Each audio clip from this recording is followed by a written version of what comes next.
On n'a pas ri de toi, on a ri avec toi. On s'est régalé, c'était très bien.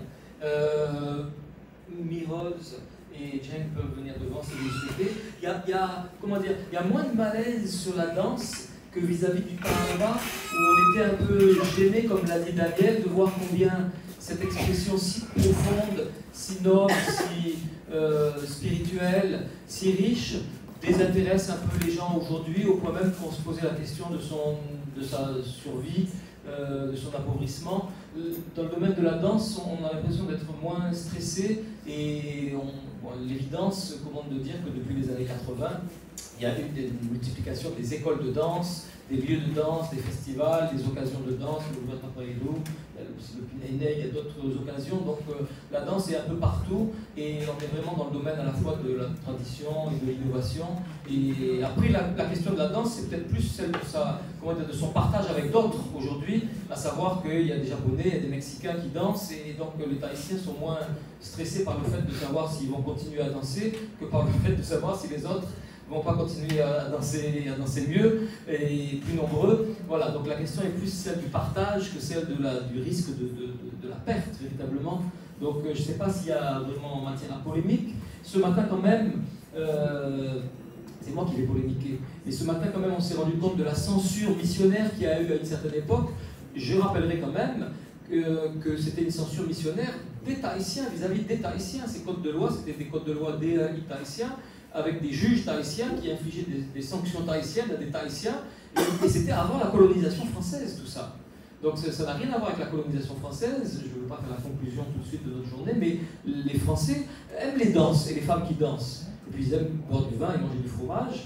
Et donc les Français, quand ils sont arrivés à Tahiti, au contraire, ils ont libéré les danses, dans le sens où, sans même parler de la mise en place du Tiurei, qui est une institution coloniale pour célébrer la fête du 14 juillet et la fierté d'être français, mais les Français, au contraire, ont aboli ces codes de loi missionnaires, et donc ceux du 19e siècle sont vraiment des codes qui nous montrent comment la société tahitienne, évidemment influencée par des valeurs venues d'Occident, ont pu souhaiter censurer leur corps d'une manière assez terrible, qui nous étonne parce qu'ils n'étaient pas obligés de le faire, et ils n'étaient pas contraints par une puissance coloniale, il n'y avait pas une armée derrière, et on a eu un phénomène d'autocensure qui a existé et qui nous interroge. Aujourd'hui, et c'est Kumbanda qui a été très juste et très drôle en disant ça, la seule censure qu'on peut s'imposer dans le domaine de la danse, c'est celle que le jury nous impose. C'est-à-dire que voilà, on ne veut pas être hors concours, on ne veut pas... Donc voilà, on a un cadre, on a des règles, et voilà, on s'impose une certaine censure quand même, mais selon le cadre dans lequel on évolue. Mais il y a quand même, comment dire, il n'y a pas beaucoup de tristesse, et puis sinon, si on n'est pas content du cadre d'un concours, eh on claque la porte en gueulant, ou s'engueuler, et puis on crée un autre festival ou un autre moment ailleurs, quoi. Donc je ne sais pas s'il y a, s'il y a matière à polémique ou à interrogation, autant que sur le Taraba, où on a vraiment l'impression un peu triste d'assister à quelque chose de si important, si émouvant, que des amis et des collègues venus de loin se mobilisent, alors que dans le domaine de la danse, je pense qu'on est un peu moins inquiet. Les gens n'ont jamais cessé de danser malgré certains interdits. Donc je vous passe la parole pour voir ce qui vous paraît important de retenir de ces contributions et des développements qu'on peut leur proposer.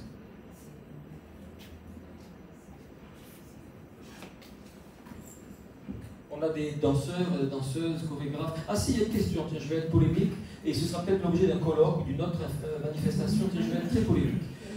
La multiplication des chorégraphes, des costumières et des maquilleuses, c'est aussi une manière de caser les Raira et les Mahu, parce qu'ils n'ont pas leur place sur scène.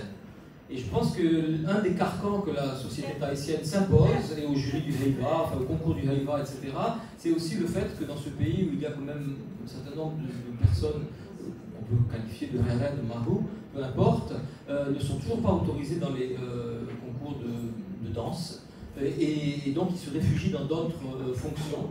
Et je crois que là, il y a une vraie raideur de la société tahitienne sur laquelle il faut débattre, enfin discuter, hein, mais c'est pas... Alors c'est bien, voilà, c'est faux. Ah. Au Heiva, on a des danseuses transgenres, on peut dire. Ah, c'est bien. Je pensais que c'était interdit, moi. Alors, il y a eu une interdiction qui a été faite suite à la représentation du groupe Temopo Tirao en l'an 2002. Donc c'est un groupe qui s'est fait de Rere et de Mahu à l'époque. Non, c'était dans le cas dans le Heiva et Tahiti, donc c'était produit. Et effectivement, ils avaient besoin de se montrer telle qu'elle se voyait. Et elle se voyait effectivement très dénudée, avec des paillettes et des strass à ce moment-là au Heiva, et c'est ce qui a outré tout le monde, c'était un fait nouveau au Heiva. Et ça a donné une réaction assez violente finalement, puisque le règlement imposait que les êtres humains de genre masculin dansent les danses de garçons, et les êtres humains de genre féminin dansent les danses de filles, dédiées aux filles. C'est comme ça que ça a été formulé dans le Heiva pour ne pas avoir de polémique vis-à-vis directement des marous ou des reines. Petit à petit, le règlement ayant subi des modifications comme chaque année, cet article a été enlevé et on a vu réapparaître des marous dans les danses des filles, dans les groupes au Heiva et encore plus dans les groupes au Buratapaïro. Voilà. Alors, il faut savoir que le Heiva a subi plusieurs modifications dans le règlement.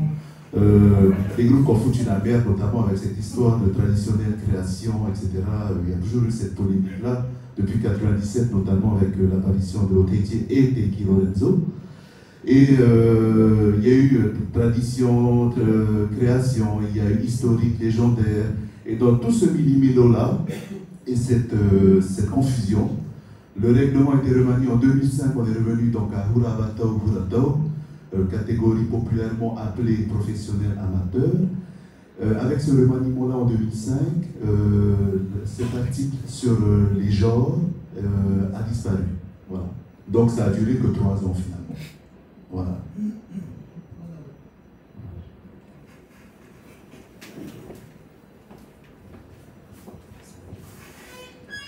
Baru il y aura un gâteau pas à toi de faire une idée mana mais gâteau pas à toi dans le pays où tu es habillé.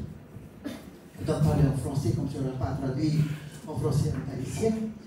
Je ne vais pas parler de mon cheminement, je ne vais pas parler de Oteitier, je ne vais pas parler contre ou donner un avis de ce qui s'est parlé, de ce qui s'est dit depuis ce matin.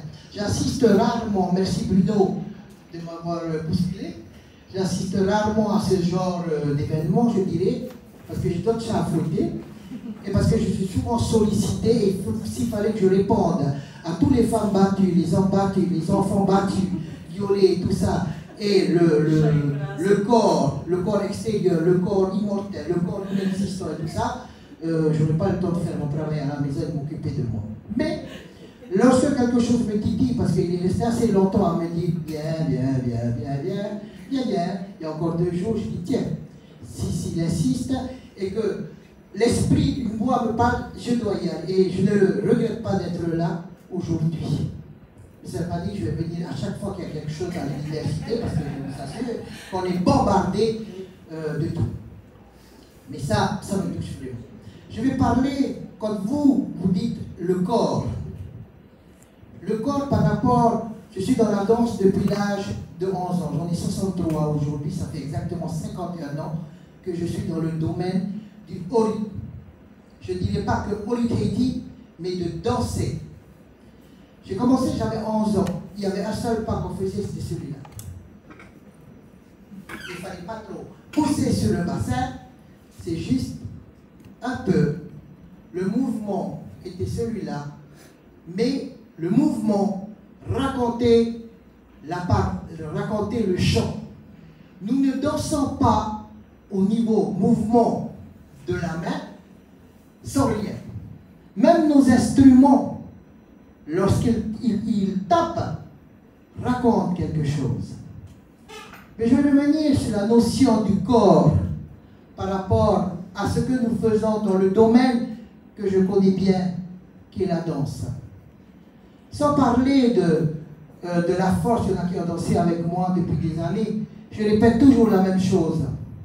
Le réo, la langue, on n'a pas au théorie. La langue, les paroles, la langue tahitienne ou la langue Tomutu, c'est lui qui porte le corps au moment où il raconte l'histoire de telle ou telle action. Je ne suis pas une universitaire, je parlais comme comme j'ai l'habitude, comme je le peux.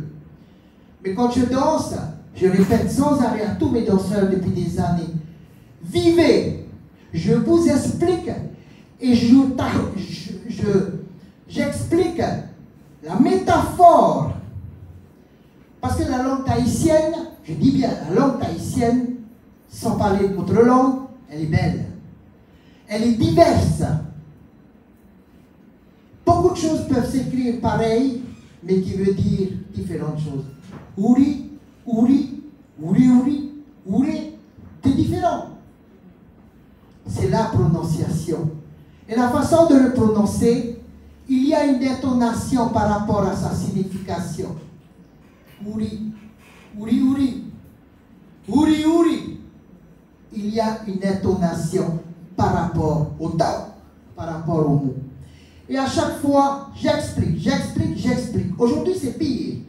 Quand tu parles, ils sont en train de tapoter. J'ai dit, tu es en train de m'écouter là? Oui, j'écoute. J'ai dit, avant, tu as deux cerveaux. L'attention. Nous tous, on n'arrête pas de répéter. Bon, au bout d'un moment, on en a par-dessus la tête. Mais on continue quand même. Parce que le corps, c'est cette enveloppe que nous avons. C'est elle qui porte tout, c'est cet air que nous respirons qui l'a fait vivre et qui fait que nous transposons les mots. C'est quoi ces mots qui racontent tout notre environnement? Qu'elle soit joyeuse, qu'elle soit malheureuse, nous parlons toujours de quelque chose. Le passé, le présent, et nous visionnons le futur que nous ne connaîtrons jamais. Serons-nous là demain? Mais le corps est ce véhicule, je dirais, cette assiette qui contient et qui porte toute cette nourriture qui fait que ce corps vit, qu'elle soit énergétique, qu'elle soit spirituelle, qu'elle soit molle, qu'elle soit terre. Mais ce corps, nous avons besoin de ce corps pour juste tatara. Ça veut dire expliquer nos ressentis par notre cerveau, par notre cœur, par notre aou. Ce corps est important. Le corps qu'on touche, le corps qu'on sent, le corps qu'on sent mais qu'on ne voit pas mais on le sent. Et une chose qui fait que ce corps est si important, sans elle, de toute manière, on est bien, ce n'est pas une question spirituelle. Sans elle, nous sommes absolument rien. Nous devons la préserver de diverses façons, mais elle nous sert à exprimer ce que nous ressentons chaque seconde de la vie. Je vais parler lorsque j'ai un thème au Heiva. J'aime pas les thèmes qui sont légers. Je me confie aux énergies de l'univers à chaque Heiva pour avoir un thème que j'appellerai profond. Mais un thème qui se rattache, que je pense à ce qu'est mon peuple. Je dirais, avec tout ce qu'on a dit ce matin, c'est bien gentil. Je reviens sur juste une petite chose que Sylvia Richaud a dit, qui m'a... Pour moi, c'est là. Il n'y a pas, comment tu as dit, faut pas avoir peur que la langue se perde. Mais moi, je dis si, justement. Nous sommes trop peu par rapport à la masse qui parle notre langue. Et pour moi, la langue, c'est elle qui porte tout, qui explique tout, sur laquelle on danse. Comment faire?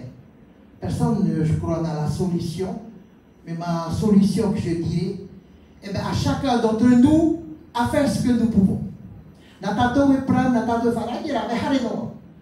Pour rien tout tato, maté à tout tato, on sera mort, et bien les autres suivront, et faille tout. Mais nous, pendant le temps où on chemine plus ou moins lent sur la planète, cette planète Terre, qui est cette énergie, qui est ce corps qui nous porte, ben donnons ce que nous pouvons, et quand on est fatigué, ben on est fatigué.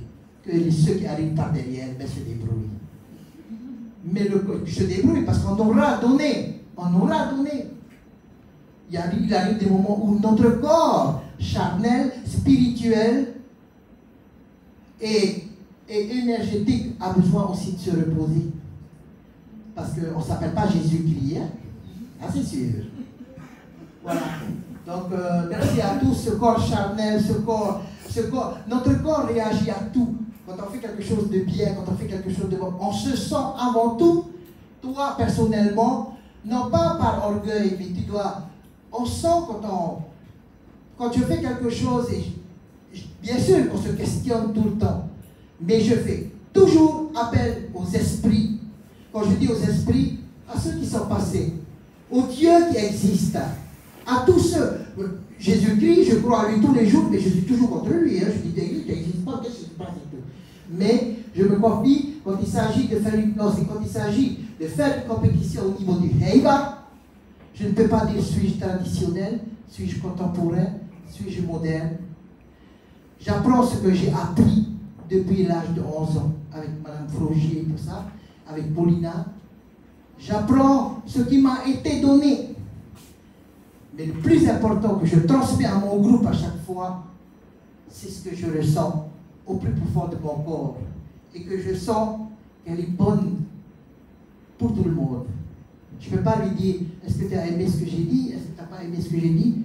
Mais en tous les cas, c'est ce que j'ai dit. Tu danses dans mon groupe, tu prends si tu veux, tu ne prends pas si tu ne veux pas. Mais le corps est important dans tous les domaines. Sans elle, nous sommes plus un corps.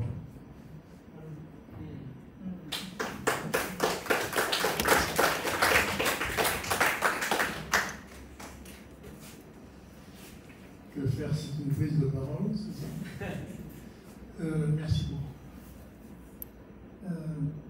C'est l'occasion de dire que dans cette tradition un peu nouvelle dans les sciences sociales, qu'on a appelée la sociologie de l'histoire du corps, ça date grosso modo des années 60-70 en Europe. Un des grands éléments qui a généré un courant de pensée, de travail sociologique, historique et politique très important. On trouve des auteurs qui ont joué un grand rôle dans beaucoup de domaines. Il y a l'idée que tu partages en fait, et qui pour nous à l'époque, puisque je me suis à ce moment où je me suis éveillé sur cette question, ça a été de penser le corps comme langage, mais le corps aussi comme construit par le langage, créé par le langage, portant le langage. Et en ce sens, je suis amené à penser que ta prise de position est assez proche, en fait, pour signifier non pas des oppositions qui seraient futiles entre qui étaient considérées comme la base du dualisme, le corps et l'esprit, la spiritualité, les émotions, etc. Non, c'est une articulation nouvelle et qui se pense en langage. Et donc, ça amène à reprendre, par exemple, certains points qu'on a évoqués ce matin, à propos du Therava, mais en fait, c'est évident que ça va beaucoup plus loin parce qu'il se joue quelque chose qui est beaucoup plus important. En tout cas, je pense que c'est ton avis aussi. C'est qu'il ne s'agit pas de voir le corps comme si c'était un artifice ou qui viendrait s'opposer à une spiritualité magique, etc. Pas du tout. Le corps, il est engagé en première ligne comme inventeur de langage. Et c'est à mon avis ça que nous montrent l'implication corporelle extraordinaire des chanteurs quand ils sont dans leur Therava. Et qu'on ne voit pas quand on est loin ou quand on est dans le Heiba où on ne voit pas ce qui se passe tout près. Mais dès qu'on est dedans, on voit bien à quel point il y a de l'urgence, il y a de la vitalité radicale. Il se passe quelque chose qui a à voir vraiment avec l'invention de quelque chose qui nous est radicalement nécessaire. Et je dois dire que je trouve que depuis ce matin, en fait, c'est comme si cette idée est planée sur les choses. Pourquoi on est amené quand même assez souvent à entendre la crainte de la disparition de la langue ou de l'amoindrissement des conditions de la transmission ou de la connaissance de la langue. Je pense que c'est parce que probablement le lien est beaucoup plus fort qu'on le croit entre le langage et le chant. du coup, l'inexistence de travaux, grosso modo, hein, de ce que, ou alors il faut nous annoncer des choses à lire. On a fait des efforts pour lire tout ce qui s'était fait sur ces questions. Pardon, que ce soit en image, et c'est pour moi, ça reste totalement inexplicable à la fin de la journée, entre parenthèses. Mais ça envoie quelque chose qu'il faut apprivoiser, je pense, pour se dire, mais comme on dit toujours quand on a affaire à la philosophie, mais de quoi s'agit-il au fond? On se demande de quoi s'agit-il au fond. Voilà, donc moi je me retrouve avec la parole parce qu'on avait un micro, je n'avais pas demandé. Peut-être que, je ne sais pas, Bruno, on en est où dans le programme? On a nos trois intervenants. On va avoir fini dans une demi-heure, même pas. Hein, donc la personne qui veut s'exprimer s'exprime et on conclura. Et on est vraiment heureux d'avoir été là. Et on poursuivra toutes ces conversations ailleurs, dans d'autres cadres. Mais on a encore 5 minutes pour s'exprimer.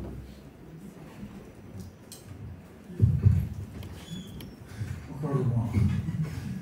Bonjour, après avoir mangé c'est dur, mais c'est bien. Donc ce matin c'était très intéressant. Donc, merci chef d'avoir annoncé tout à l'heure. Moi je voulais juste, mis à part les 3 collègues qui se sont exprimés très bien, vraiment, ça m'a réveillé, c'était super, c'était vraiment bien. Juste dire quelque chose, c'est que finalement tout à l'heure à table on en parlait, vous l'avez dit Denis tout à l'heure, juste un peu avant, en observant ce qui se passe et ce qui est dit depuis ce matin et là encore cet après-midi, la question pour nous, et là je parle du milieu enseignant, on a parlé de transmission, mais j'ai dit ce matin, on parle de constat, on parle d'analyse, chacun a donné sa petite analyse, son petit cours, sa petite vision. C'est vrai, certes, tout à l'heure à table, on se disait, ah non, mais chacun doit faire, d'ailleurs, chef l'a dit, j'apporte ma petite pierre. Mais la petite pierre, après, à un moment donné, elle temps. Donc la question, c'est qui va transmettre? S'il n'y a pas quelque chose, et là, on en parlait à table, s'il n'y a pas quelque chose de formalisé pour continuer ce qui est fait, là, je suis content que Miros donne les éléments, son analyse. Je suis content de voir, comme ce matin, que le Jiménez Tarma avec le Guanda, ça continue. Elle a parlé on était dans le groupe de réflexion avec Jean-Marie Strapoto et Milos à la cellule LCP. On a commencé le Oreo, c'est bien. Je l'ai continué aussi au niveau du lycée. Mais à un moment donné, si l'institution, je suis désolé de le dire, si l'institution ne fait rien, la perte est assurée quelque part. Parce que comme le bénévolat, comme la motivation, et là je parle de moi en tant qu'enseignant, tous ces éléments ne sont pas formalisés, ne sont pas écrits correctement. Le Orero n'est pas écrit, l'art oratoire n'est pas écrit correctement. On parle d'un supposé bac option Orero, art oratoire, ce n'est pas encore fait. Donc l'élément langue, à un moment donné, il faudra bien l'écrire avec des projets bien ficelés pour que l'ensemble, mis à part les associations, j'en ai entendu ce matin, mis à part les Habila Tapati, c'est super, dans les groupes, c'est bien. Il y a les groupes, mais les groupes tout seuls, comme on l'a senti tout à l'heure, si on ne va pas vers les groupes, rien ne se donne. Il va bien falloir donner quelque part. Qui va le faire?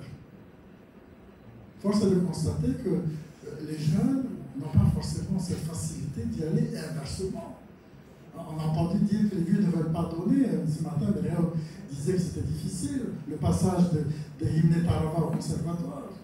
Là, je dis passage même dans les établissements du lycée. Je parle du lycée, là. Je parle de moi.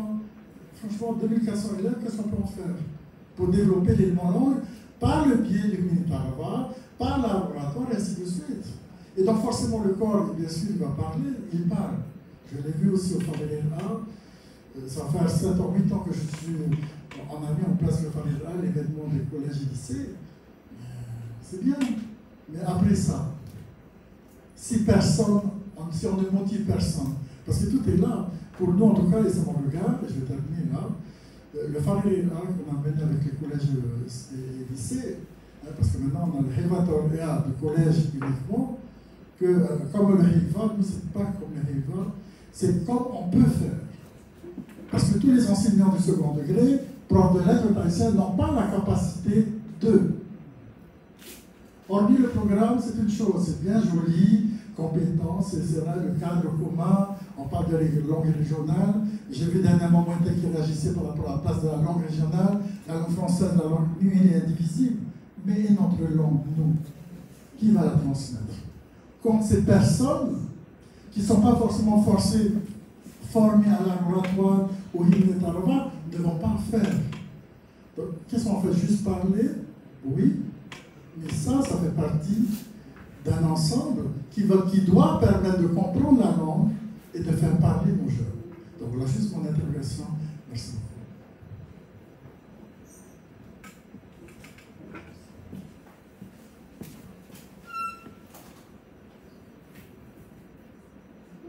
Bon, mais on arrive à peu près à l'heure où on voulait terminer notre journée ensemble et voir comment on va pouvoir la prolonger. Donc c'est difficile de résumer les choses, peut-être devant, hein, Daniel, si vous voulez. Et c'est difficile de résumer les choses. Et je remercie nos techniciens d'avoir été là aussi parce qu'on va bien pouvoir diffuser des contributions. Tout le monde n'était pas là aujourd'hui, mais certaines images vont pouvoir, certaines paroles vont pouvoir circuler. Qu'est-ce qu'il faudrait retenir? Moi, j'ai retenu une chose qui m'a fait rire ce matin. On a vécu des vraies émotions avec ce film sur le Tarava et un peu qui posait la question de son devenir. J'ai vécu un moment fort quand Daniel a dit on s'en fout des origines. Ça a créé un petit froid dans la salle. Tu n'es pas rendu compte de ça. C'est parce que nos étudiants très conservateurs de première année de Réoma Rey, la question des origines, ça les intéresse beaucoup. Et on avait l'impression qu'ils étaient là à cause des origines. En fait, dans le Tarava, il y a quand même des Taravas qui sont des Taravas bibliques, religieux, qu'on chante avec autant de foi et autant d'engagement et autant de beauté, et autant de technique. Et puis il y a aussi des Taravas qui chantent la fierté du district avec ses points forts, etc. Donc tout n'est pas lié forcément aux origines. Et ce que tu voulais dire en fait, c'est voilà, la question n'est pas l'origine, on l'a pas vécu. La question est de savoir ce qui est important aujourd'hui, à quoi on joue, qu'est-ce qu'on fait aujourd'hui et vers quoi on va demain. Donc c'était drôle de dire des choses ainsi, parce que moi j'aime bien brusquer les gens, donc c'est bien que tu as brusqué les gens, et moi j'ai apprécié, et je pense que c'était hautement appréciable. Donc on a vécu plein de moments forts aujourd'hui. Qu'est-ce qu'il faut retenir? L'idée, et notre collègue Nicolas Bancel a raté son avion, n'a pas pu venir, mais lui il était historien de la colonisation, de la décolonisation, et je pense que ce qui l'intéressait, c'était peut-être de voir comment les corps avaient connu une certaine censure à un certain moment, et que peut-être que le Tarava était un produit déjà épuré, parce que l'exemple des îles Cook, du Tuki, où on voit qu'on a à la fois un chant polyphonique, mais accompagné également de gestuels physiques, nous montre que les deux peuvent aller ensemble, alors que dans le Tarava, on est quand même dans un Tarava beaucoup plus posé, beaucoup plus sage, moins gesticulant. Donc l'idée était peut-être que la diffusion de nouvelles valeurs à un certain moment avait un peu emprisonné les corps. Il commence à se libérer dans le Tarava, enfin il faudrait voir une histoire du Tarava pour voir si ça bouge un peu plus aujourd'hui que hier. Et peut-être que le cadre du Heiva, où on chante des Taravas du district, est peut-être le lieu d'un investissement du corps plus grand que quand on est dans le cadre des murs d'un temple ou d'une paroisse protestante. Donc la problématique, elle était là, et finalement j'ai l'impression qu'après on est allé ailleurs, on est vraiment allé dans la question de la langue et du langage du corps et du corps de la langue. Et enfin, on était là-dedans plus que dans l'histoire coloniale finalement, et on a vraiment vu combien la question de la transmission du chant était importante, de même que dans la transmission de la danse, la langue est quand même fondamentale. Sinon, on a simplement affaire à des corps qui peuvent être dans un optimum technique et gracieux, esthétique. Mais on n'a pas toute la culture. Moi je dis souvent à mes étudiants, mais là on a la cerise sur le gâteau, mais on n'a pas le gâteau. Alors certains disent, c'est pas grave, moi j'aime la cerise. Bon, donc parfois aujourd'hui dans la danse, voilà, on a la cerise au kirsch, ce que vous voulez, quoi, mais on n'a pas le gâteau, parce que c'est vrai que si dessous il n'y a pas effectivement la connaissance de la langue, de la culture. J'ai aimé ce film sur Vairao parce qu'on avait ceux qui venaient chanter le Tarava étaient les piroguiers qui faisaient de la pirogue et qui dansaient. Et on sait que le Tahitien, dans son village d'origine, il sait à la fois faire une maison, aller à la pêche, nourrir sa famille, il sait tout faire. Et aujourd'hui, c'est vrai qu'on assiste à des gens qui font de la rame dans leur entreprise, de la poste, de l'électricité ou le groupe de pétrole, exactement. Voilà. Dans une entreprise, ils font de la pirogue, éventuellement ils dansent peut-être dans un groupe de danse, et puis bon, ils chantent plutôt dans un karaoké, mais c'est vrai qu'il y a une dissociation de plus en plus des activités, alors qu'avant, la cohérence de Wayelao qui était si belle, c'était justement de voir des gens qui savaient tout faire, et qui avaient plaisir à le faire ensemble, et qui au moment où ils font ça, ils oublient leur division politique, ils oublient leur deuil, ils oublient leurs médicaments, leurs maladies, ils oublient leurs souffrances, et ils ont quelque chose qui les transcende et qui est si beau, qui les mobilise ensemble, et ils sont là. Donc c'était extrêmement intéressant et émouvant de voir ces communautés. Et c'est vrai qu'aujourd'hui, les activités se dissocient, les choses s'apprennent dans des lieux différents. Bon, la société est moderne, au XXIe siècle, elle est post-moderne. Donc une chose qui m'a intéressé aussi, c'est la question du conservatoire. J'ai bien compris que... Enfin, il y a un malentendu sur le mot conservatoire, c'est comme sur le mot académie, on a une académicienne dans la salle. Conservatoire, normalement, les gens s'attendent à ce que ce soit un endroit où on conserve des traditions. Or, le conservatoire propose des nouveaux pas. Donc, est-ce qu'il conserve ou est-ce qu'il innove? Voilà, le mot conservatoire est mal choisi. Peut-être qu'il faudrait l'appeler académie plutôt que conservatoire, j'en sais rien. On a le même problème avec l'académie. On a l'impression que l'académie est un conservatoire, alors qu'en fait, il propose des tas de nouveaux mots qui dérangent les gens, mais qui les arrangent aussi, parce qu'il vaut peut-être mieux un mot fabriqué par l'académie qu'un mot directement de langue française. Bon, bref, moi je pense pas du mal du conservatoire, même si je pense du mal des flics et des lois, enfin des gens qui veulent normer, et des grammairiens, des gens qui veulent, je veux dire, normer, imposer, sanctionner, et dire c'est comme ça et c'est pas autrement, parce que bien sûr que ça emprisonne les créateurs, les artistes. Donc c'est bien dans l'éducation à un moment de donner des repères, comme on donne des repères sur une chronologie, mais il y a un moment pour les normes, et puis bien sûr qu'il y a un moment pour déstructurer tout ça, ou pour déconstruire tout ça. Mais je pense que ce que j'ai aimé dans le conservatoire, c'était la présence de Mike qui a dit mais non, mais nous au conservatoire, pour que les gens dansent, il faut d'abord qu'ils chantent. Et s'ils veulent danser, il faut qu'ils passent par le cours de tarava et de chant polyphonique, et ensuite ils peuvent danser. Je trouvais que c'était très intelligent. Et une dernière chose que je voudrais dire que j'ai retenue de la journée, c'était la question des concours. Vraiment, Wenda a dit qu'est-ce qu'on aime les concours et les challenges dans ce pays, et c'est vrai qu'on a l'impression que l'avenir de certaines choses passe par les concours. Quand on a un concours de horero, les gens participent. Quand on a un concours de danse, les gens participent. Quand on a un concours peut-être de tarava, les gens participent. Donc il y a l'éducation, etc. Et puis il y a peut-être quand même aussi le moment de la mise en valeur de la compétition qui est très universelle, mais qui est quand même aussi très polynésienne. On voit dans le VAA, on voit dans d'autres domaines. Donc moi je vais rester assez optimiste. Et je laisse nos amis et collègues venus de Lausanne voir qu'est-ce qu'ils ont retenu aussi de cette journée et voir comment on pourra prolonger ces échanges. Merci Bruno. Merci des éloges concernant le film qu'on est venu montrer à Vairao vendredi dernier. C'était une joie extraordinaire. Ça s'est passé dans le phare naturellement de la place, et l'ambiance a été vraiment extrêmement intéressante. Ça a soulevé des questions âpres, des questions importantes, et je peux dire qu'on a eu une très grande satisfaction. Bon, ce film, on l'a fait comme on a pu. On est content de voir qu'il a un certain écho chez des gens qui s'intéressent à la question anthropologique, en fait.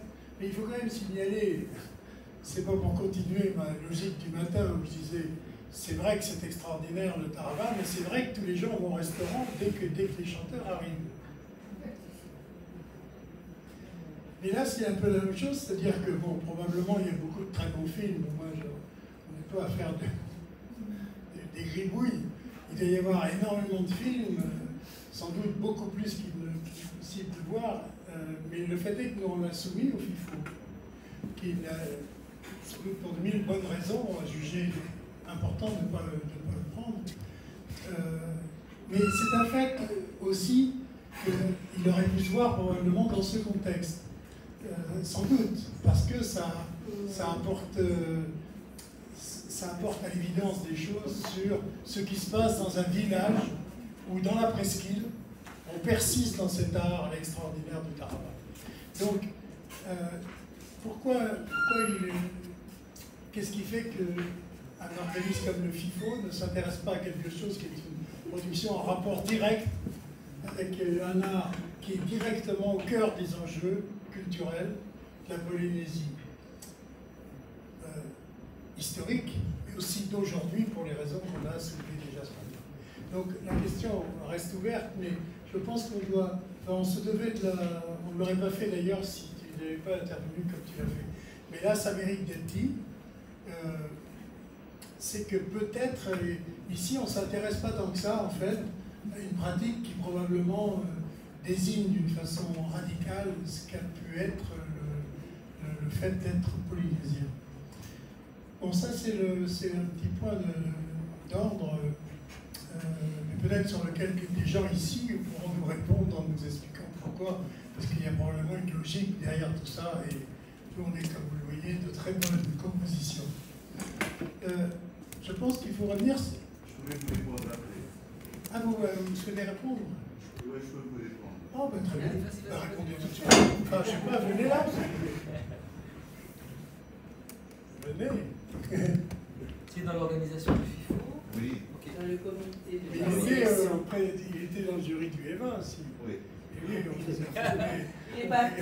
tout Tupuna. Il est parti. Alors, avec Wanda, on était dans le comité de présélection donc, des films. Donc, tous les deux, nous étions dans on a reçu votre film, on l'a vu, et votre film a été jugé par des critères artistiques, par des critères aussi de thème et de propos, effectivement, et aussi sur la qualité du film. Donc, ce qu'on reprochait au film, c'était sur sa qualité technique, qui n'était pas au niveau des autres films qui ont été présentés. 140 films ont été présentés. Voilà.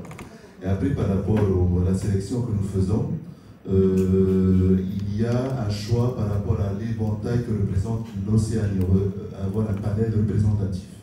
Et donc, pour faire un petit résumé assez raccourci, c'est que vous êtes en concurrence avec tous les films qui ont pour sujet la Polynésie. Et après, parmi ceux-là, on va choisir effectivement les meilleurs, à notre sens, bien sûr, de manière subjective, avec 9 avis, 9 membres du jury dans le comité de présélection. Parmi eux, seulement 4 autochtones. Voilà. 4 personnes autochtones de Polynésie. Voilà. Oui, il doit avoir l'idée de penser que ça puisse être un rapport entre autochtones ou pas autochtones. Je pense qu'il s'agit d'autre chose, en tout état de cause, notamment par rapport aux conditions internationales de la production. Mais c'est pas vraiment, c'est pas l'objet de notre débat. Mais ceci dit, on a tous jugé que le sujet était très intéressant. Oui, c'est pas le sujet qui nous intéresse pas. C'est tout ce qui est au niveau du film en lui-même. Le montage, enfin... L'écriture du film, voilà, qui était un peu fait par rapport à... C'est un concours. Oui, absolument. On est désolé, on aime les concours ici. Et oui, on le dit d'ailleurs, on aime la victoire. Vous avez de la chance parce que c'est très rare qu'on justifie nos choix. Vous avez vraiment de la chance d'avoir deux personnes du FIFO ici. Je ne sais pas si c'est de la chance parce que de toute façon, il sera vu. Parce qu'il y en a plein qui viennent demander des explications. Ah oui. Donc ils n'ont pas l'occasion d'avoir. Donc vous avez de la chance. Ah oui, ben c'est dommage que ce soit une chance de connaître les conditions. Ah ben vous avez demandé, hein. Non mais... Mais on ne peut pas vous laisser dire ce que vous avez dit. Voilà, c'est ça. Mais je le maintiens totalement. Je vais être d'accord avec toi. Ben, on a le droit d'être en désaccord, Oui. mais je pense que dans le rapport dont il est question ici, sur une pratique sociale, les conditions dans lesquelles advient le message, le film en fait, ne sont pas celles de la production cinématographique dans les conditions les plus classiques de la télévision. Voilà. Et donc, je pense qu'il y a matière à réfléchir à tout ça tranquillement. Mais ça n'est pas, c'était pas du tout d'ailleurs au programme de revenir là-dessus, puisque la question là, que je souhaitais, moi, juste souligner, c'était que le travail qui se fait là, il se fait dans un contexte de recherche qu'on a appelé la conversion des corps. La conversion des corps.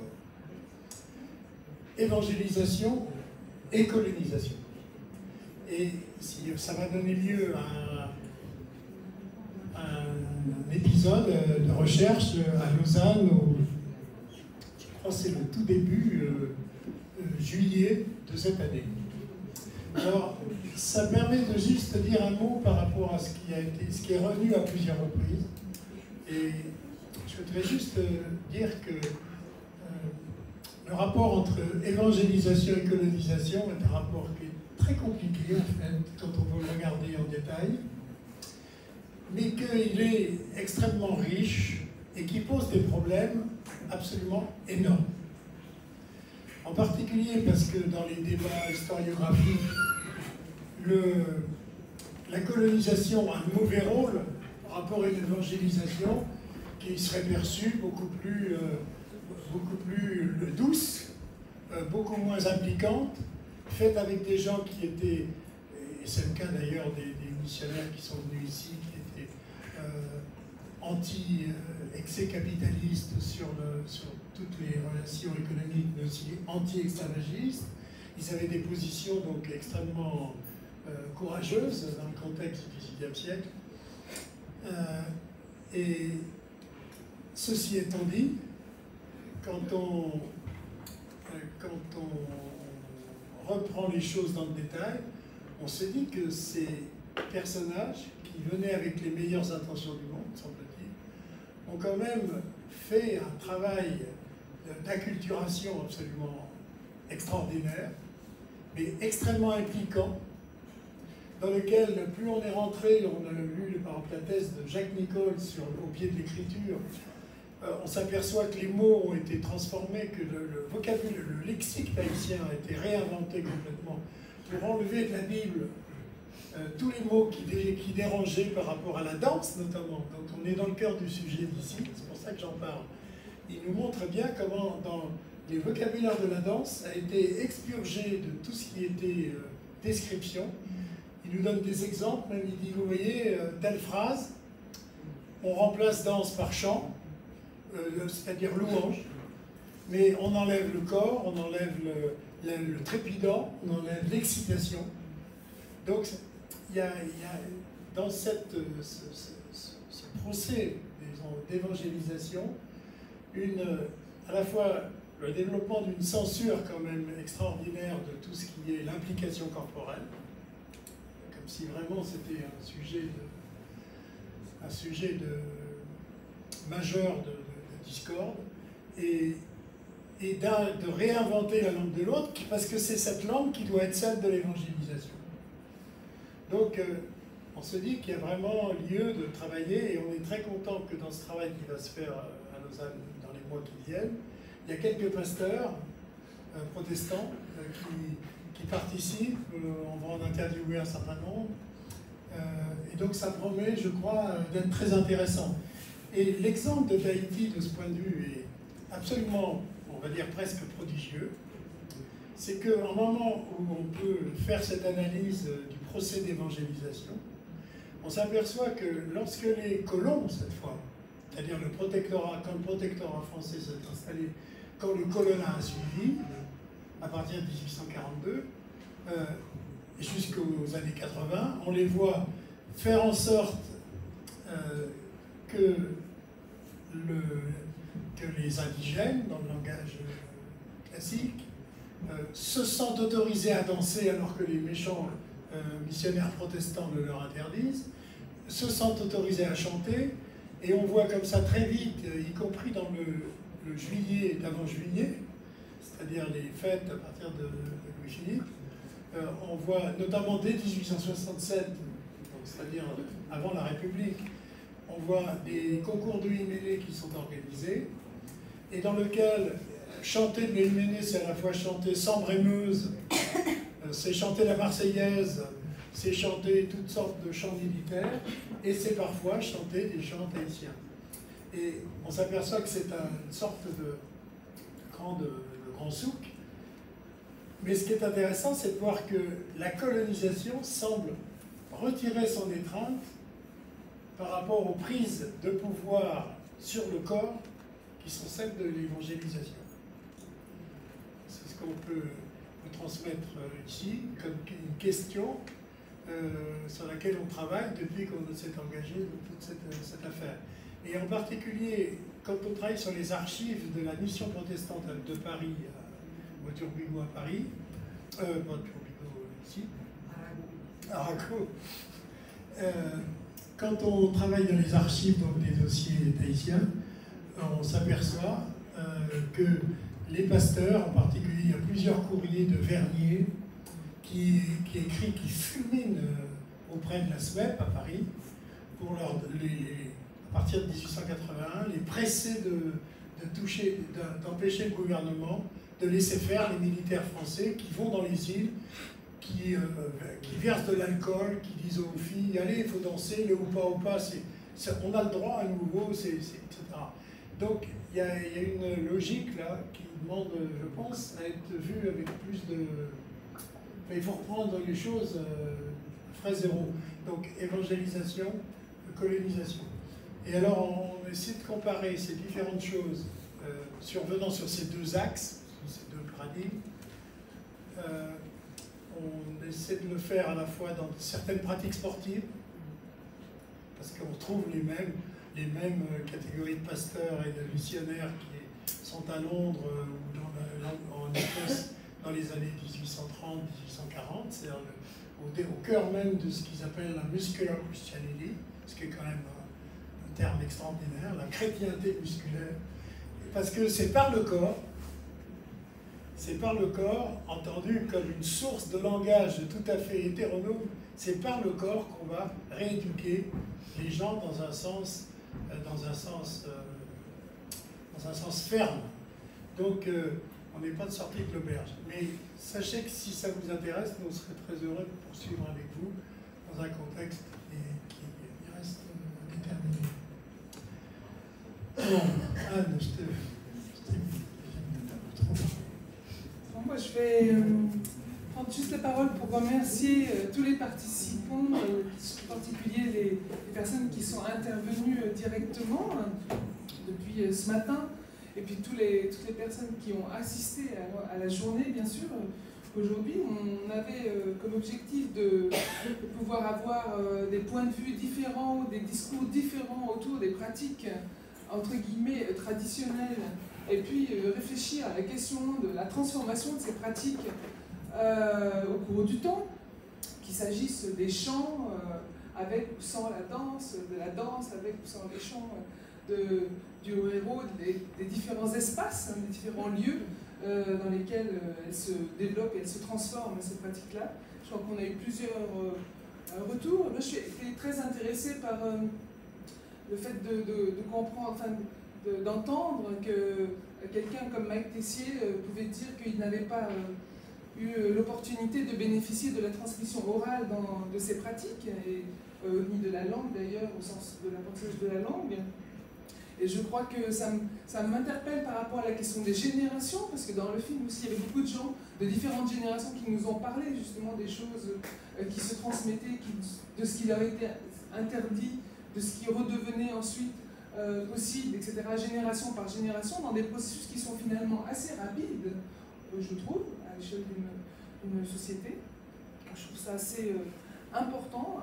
Et puis, je voudrais dire qu'il y a, je pense que quelque chose qui je trouve important, c'est le processus de partage par rapport à la langue, que les gens prennent la parole en tahitien, mais qu'il y ait quelqu'un qui traduise, parce qu'on est là dans une configuration comme ça, mais d'entendre aussi que dans ce territoire, en fait, dans ce pays, on ne parle pas tahitien dans la rue, de moins en moins, en fait, en quelque sorte. Et c'est vrai que c'est quelque chose qui je trouve assez important. On évoque tout à l'heure la question de la façon dont on communique, hein, je trouve que c'est assez important. Et pour moi, toutes ces pratiques sont des lieux aussi, on pourrait dire, enfin on aborde souvent la question des pratiques corporelles au sens de la technique, hein, des techniques du corps. Mais on a aussi parlé des espaces, hein, on a beaucoup parlé des lieux, hein, dans quel lieu se passait. Puis on a aussi parlé un peu des institutions, donc on a parlé des églises, on a parlé de l'école. Puis on se demande où ça se passe, comment ça se passe, la transmission, dans quel lieu, donc la place ou la fonction des différentes institutions. Et je crois que c'est un point important à réfléchir, ce qu'on fait dans les pratiques, on va dire, sportives, par exemple. On on sait comment le pouvoir colonial peut utiliser les pratiques sportives pour justement participer d'une logique de colonisation. Il y a beaucoup de travaux qui portent sur ça. Puis donc l'institution sportive, elle a un rôle à jouer, comme l'institution, l'Église a un rôle à jouer, comme l'école a un rôle à jouer. Puis ce qui est intéressant dans ces pratiques-là, ou ce sur quoi j'ai été attentive aussi aujourd'hui, c'est la question de la transformation des liens, c'est-à-dire qu'est-ce qui se joue dans ces pratiques en termes de liens, sociaux. Parce qu'on a évoqué la question des communautés, Sylvia Richaud a évoqué cette question de la dimension communautaire de certaines pratiques, de la transmission, comme ça, à l'intérieur des communautés, puis il y a la dimension de la transmission dans les institutions, le conservatoire, l'école. Évidemment, ça forme, on voit une société en transformation quand on voit ça, parce que finalement, il y a des modifications fondamentales, des façons de transmettre, et des formes de liens entre les gens, et la transformation des liens sociaux oblige à une transformation on va dire, des formes de transmission. Et puis c'est des passages, c'est-à-dire des configurations sociales, des moments de transformation qui sont assez complexes, je crois de plus en plus complexes, on pourrait dire, compte tenu de l'ensemble des échanges qu'on entretient avec l'ensemble du monde aujourd'hui. Il y a l'ensemble des technologies, on a parlé tout à l'heure de comment les Japonais pouvaient devenir des spécialistes de la danse polynésienne. C'est aussi des choses tout à fait fascinantes, enfin tout à fait intéressantes, et qui posent des questions par rapport à la question de la transmission et des pratiques, on pourrait dire, traditionnelles et identitaires, puis la question des identités au sens des dynamiques identitaires, qui s'inscrivent toujours, même quand on est dans un espace insulaire, dans des réseaux en fait qui sont désormais internationaux. Moi, c'est quelque chose qui m'interpelle pas mal, parce que le corps est là, mais bon, on est dans un monde dans lequel, évidemment, les dynamiques d'échange et d'interaction entre les cultures, entre les personnes, les formes du lien sont en transformation extrêmement rapide. Ça a des effets très forts sur la question des transformations, on va dire, sociétales, les formes du lien, et la question de on va dire, du maintien, de la dislocation, du sentiment de la disparition possible de certaines dimensions culturelles, par exemple. Donc je vous remercie beaucoup, je remercie encore Bruno de son accueil, de l'organisation de cette journée, de l'ensemble des collègues de l'université qui ont participé à l'organisation de cette journée, à Jeanne Moulin et l'ensemble des intervenants, bien sûr, à cette journée, des participants.